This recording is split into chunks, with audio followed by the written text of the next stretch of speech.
మొక్కి మొక్కి నొసలు అరిగిపోయెరా, స్వేచ్ఛను అడిగి అడిగి గొంతులో తడి ఆరిపోయిందిరా.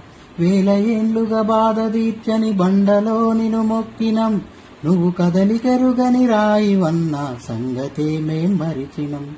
సర్వలోకము దైవాధీనము అన్న మాటెటు వాయరా, ఆ దైవమే ఒక మంతురానికి బందిగుండడమేందిరా.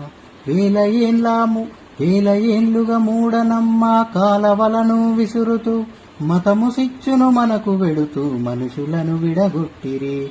మొక్కి మొక్కి నొసలు అరిగిపోయెరా, స్వేచ్ఛను అడిగి అడిగి గొంతులో తడి ఆరిపోయిందిరా. బండలను మొక్కితే బతుకు రాత మారితే సోదరా, పెద్ద కొండనే మొక్కేస్త పేదల రాత మార్చేయాలిరా. చెట్టు పుట్టలు దేవుడంటూ మొక్కి పిచ్చినారురా, మరి సాటి మనిషిని అయినమంటూ ఊరికవతల నెట్టిరా. మొక్కి మొక్కి నొసలు అరిగిపోయెరా, స్వేచ్ఛను అడిగి అడిగి గొంతులో తడి ఆరిపోయిందిరా.